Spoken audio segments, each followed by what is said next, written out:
Assalamualaikum warahmatullahi wabarakatuh.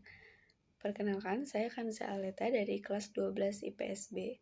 Pada kesempatan kali ini, saya akan menyampaikan materi PAI mengenai kodo dan kodar. Kodo secara bahasa artinya ketetapan, ketentuan, takaran, ukuran, atau sifat. Sedangkan secara istilah artinya ketetapan Allah yang telah tercatat di Lauhul Mahfuz sejak zaman azali. Adapun qadar atau takdir secara bahasa adalah ketetapan yang telah terjadi atau keputusan yang diwujudkan. Sedangkan secara istilah adalah ketetapan atau keputusan Allah yang memiliki sifat maha kuasa atau qadir atas segala ciptaannya, baik berupa takdir yang baik maupun takdir yang buruk. Takdir sendiri dibagi menjadi dua, yaitu takdir mubram dan takdir mu'alaq. Perbedaan di antara kedua takdir tersebut yaitu takdir mubram adalah takdir yang tidak dapat diubah oleh siapapun kecuali oleh Allah Subhanahu wa taala. Sedangkan takdir mu'alaq adalah takdir yang masih dapat diubah melalui usaha manusia. Contoh dari takdir mubram adalah kematian, karena waktu datangnya kematian telah ditentukan oleh Allah Subhanahu wa taala.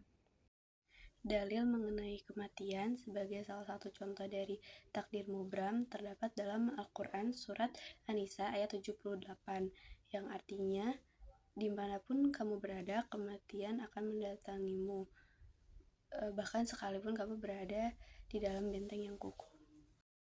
Contoh takdir mubram lainnya yaitu peristiwa alam yang terjadi di muka bumi seperti gempa bumi, tsunami, gerhana matahari, gerhana bulan, dan pergerakan lainnya di alam semesta.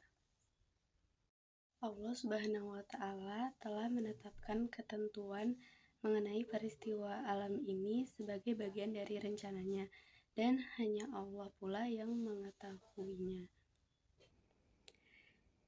Pada takdir mu'alaq, setiap manusia diberikan peluang atau kesempatan oleh Allah Subhanahu wa taala untuk mengubah keadaan dirinya menjadi lebih baik.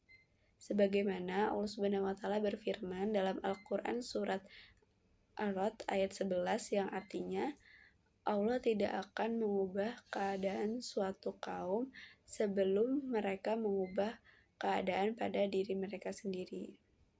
Contoh dari takdir mu'alaq yaitu ketika seseorang sedang sakit kemudian dapat berubah menjadi sehat. Hal ini menunjukkan bahwa usaha seseorang tersebut dalam mencari kesembuhan dapat mengubah kondisinya yang awalnya sakit menjadi sehat. Contoh lainnya dari takdir mu'alaq yaitu seseorang dapat meraih kesuksesan apabila ia mau berusaha dengan sungguh-sungguh.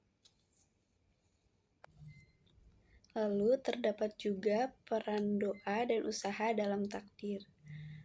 Doa dan usaha merupakan sarana untuk mengubah takdir atau mengubah kondisi hidup.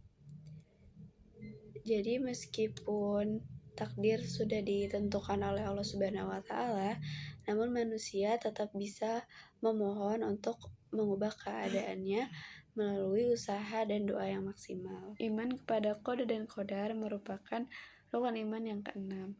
Oleh karena itu, kita sebagai umat Islam sudah seharusnya percaya dan yakin dengan sepenuh hati bahwa Allah Subhanahu wa taala telah menentukan segala sesuatu yang akan terjadi untuk seluruh makhluknya. Salah satu dalil mengenai beriman kepada qada dan qadar terdapat dalam sebuah hadis yang memuat sabda Rasulullah SAW, yaitu iman adalah engkau beriman kepada Allah, malaikatnya, kitab-kitab, para rasulnya, hari akhir, dan beriman kepada takdir Allah yang baik dan yang buruk. Hadis riwayat Muslim.